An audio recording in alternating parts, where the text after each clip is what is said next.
We'll go a little bit more in depth with the Clippers shipping Blake Griffin to the Pistons, and he's not going to be the last to go. They're going to try to ship DeAndre Jordan and Lou Williams, see what they can get. McLevin, you got a poll question? I don't know if we ever settled on one. Yeah, I mean, you might want to put out the caveat that this is me saying this is not you. But if you were, do you think Blake Griffin would rather be on an average team in L.A. or a championship caliber team in Detroit? Knowing, you know, Blake Griffin's dating Kendall Jenner, wants to be in comedy, loves L.A. But Detroit has to become a championship caliber team. I know, but just sort of pointing out that this is the worst nightmare for Blake Griffin. Which one of you said, boy, but he gets to play with Andre Drummond? Was that you, Pauline? I thought, oh, my God, I've been dying to get out of L.A. to play with Andre Drummond in Detroit. He already has DeAndre Jordan, the same guy. It's a hot take. Oh, man. He just left a guy who can't shoot free throws. Although Drummond's getting better there. But this is a salary dump. It's a terrible salary in the first place, contract that the Clippers signed. But Jerry West, this is his, last hurrah to see what he can do with this Clipper team. And if you can bring in some of these guys, you're going to have money to spend, free agents. Can you get Paul George and LeBron to go to the Clippers there? I think that's what the general consensus is. Yes, McLean. Isn't it surprising that Blake Griffin, with all that money, didn't have a no-trade clause in that contract? Yes, it was. I think from now on, stars are going to ask for that. I mean, Carmelo had one. You ask for it. It doesn't mean you get it. But, he wasn't durable. His numbers diminished. I know they're pretty good this year. But for that money, for that contract? I think his numbers are always good. There's something like, I think in the fourth quarter he doesn't. But he was never a number one guy. He was never a star number one guy. I thought he was a guy who made highlights. I didn't think that he was a leader, I didn't think he was a true great player. I thought that he had great talent and gave you excitement, and he was the face of your franchise. But you get rid of Chris Paul. I mean, they had their window. They tried, and it didn't work. And now, you take the wrecking ball to it, and who knows what the Clippers going to look like. Do you buy any of that thinking that LeVar Ball will keep LeBron away from the Lakers, and that makes the Clippers a better option if he wants to come to L.A.? I think you have to factor in LeVar Ball. You just do, because he's capable of saying anything. Now, the latest is he said Steve Kerr was the Milli Vanilli of coaches. Like LeVar Ball has coached high school, and he's coached a couple of games in Lithuania. All of a sudden, he's Red Auerbach. But he's going to say things. And he took credit for the Lakers playing well because he's the one that called him out and say they don't want to play for Luke Walton. So you're always going to have this stuff that LeBron's not getting the ball to his son. It's just that would be a little bit of an issue for me. If I'm LeBron and I'm going to end my career there, I don't want to end my career with this kind of nonsense. LeBron brings enough drama. You don't need somebody who can manufacture it. And you're going to get that.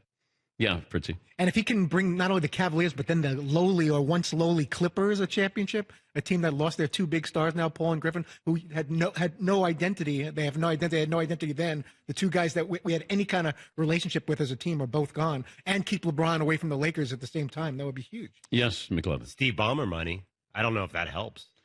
Well, they can only give you what – I mean, it's not like they go, I'm going to give you some stock.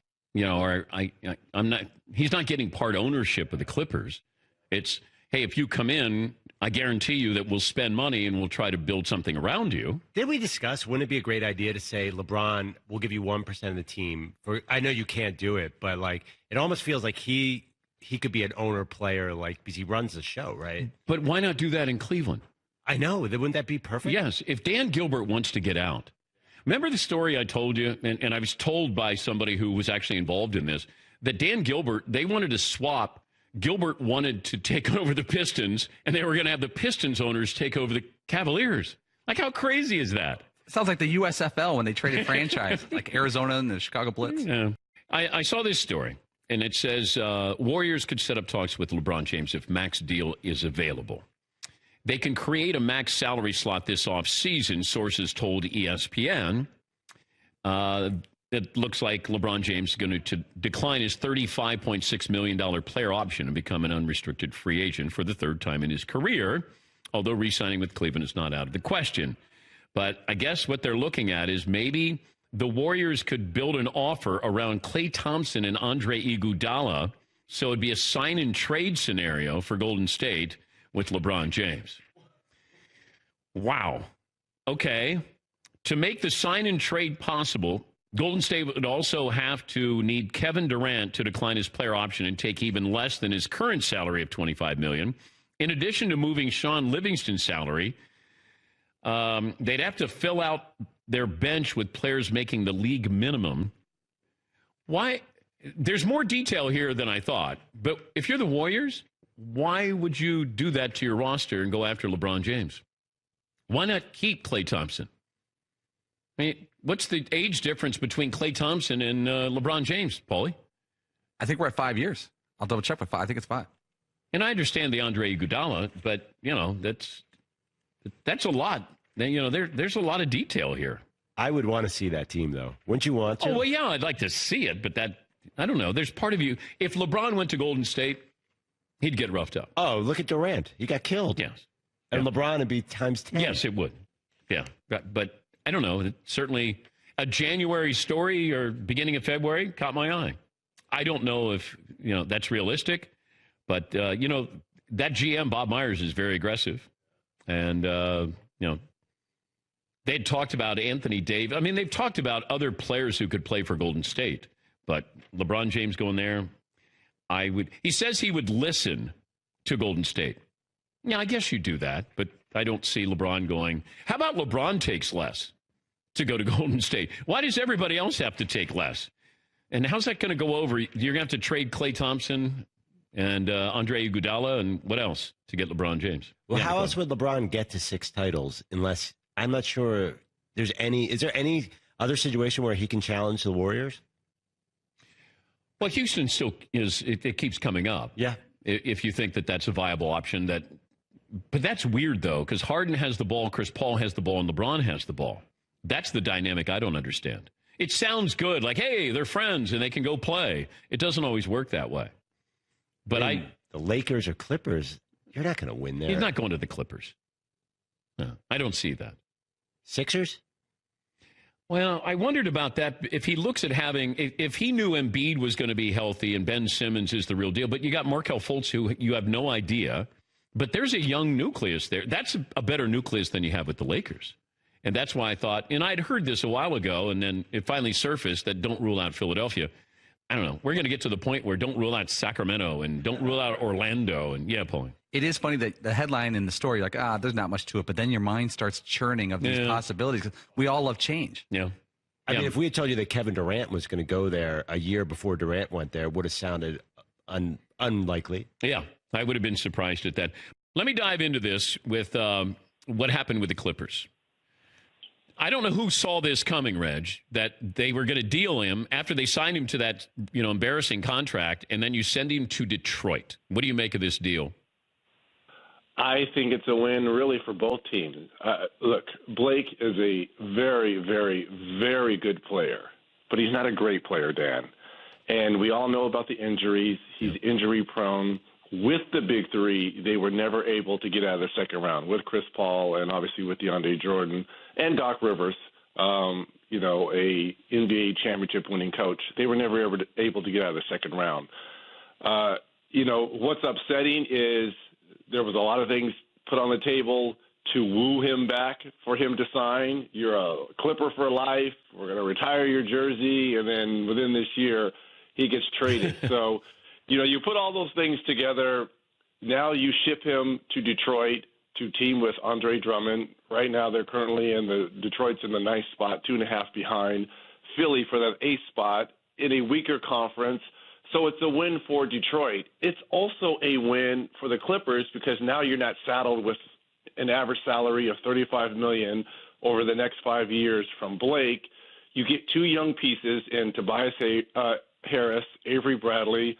They're young. Are they the talent that Blake is? No, but they're good, serviceable young men. You get a draft pick, and now you're making rooms because we all know this free agent summer who's going to be on the block. And maybe they're trying to make room. They're trying to think they have a shot at getting LeBron. So you see a lot of teams going to start making moves in anticipation of possibly having an interview with LeBron and his people. But if you're LeBron and you look at, let's say you look at the Lakers and you look at the Clippers, what is more interesting to you? Well, history-wise, obviously the Lakers. But I think LeBron doesn't care about who was there before him, but you're going to be walking into the shadow of a Kobe Bryant who won 5 championships for the Los Angeles Lakers, a Magic Johnson, a Wilt Chamberlain, a Shaquille O'Neal. So you look up at the rafters and you look at all those wonderful players and their jerseys retired. There's history there, and there's something when you put on that uniform. The Clippers, there is no success. Maybe you can build something there. I don't know if you quite have the talent and the young talent with a Lonzo Ball and a Kyle Kuzma, a Brandon Ingram that the Lakers have, but they've never won anything. So maybe if you're LeBron, you're thinking, well, there's only one place to go with the Clippers, and that's up. They've never been out of the second round. If I get them to the conference finals or the NBA finals, which is going to be challenging in the West with Houston and Golden State, it's so stacked. It's a win for me as well. So, there's going to be a lot of things that are going to be said, so much ruling behind the scenes. But, again, I think it was a win for both teams because if you're the Clippers, you get off that huge salary of Blake Griffin and you move on. And I think those two young players, in Bradley and Harris, they're good. They're not great, but they can play. They're both 25 years or younger. So if you're Doc Rivers, you just throw them out there and you play hard. Reggie's going to call Thursday night's game Thunder and the Nuggets at 10:30 Eastern. Is LeBron allowed to own a team while playing for a team? I'm not quite sure on the rules or ramifications on that, but I did hear that Gilbert is thinking about putting up the Cavaliers for sale. How balling would that be to grow up in Akron, you've won a championship with the Cavs, your hometown, and then become owner and player and GM and coach and scout? He can do it all. He's been accused of being all of those things. Now he can actually be all of those things. He can be the owner, coach, GM. But the NBA I would think would want that if Dan Gilbert wants out, because LeBron's going to say to him, look, dude, if I stay here, this franchise is worth more. If I leave, you're going to lose a lot of money trying to sell it because I'm leaving. So either sell it to me for this price or I'm leaving, and then you try to sell it for whatever price you got because it's not going to be worth anywhere near what it is with me. And that conversation has to happen very soon, especially before summer, because if you're LeBron, I think I want 51% or more of that team, correct? I don't want to be a minority owner. I want to be a majority owner so I can make the moves and I can make the decisions. And that's the way LeBron has been his whole career as a basketball player and a businessman. I think it would be only fitting as an owner and his hometown Cavaliers.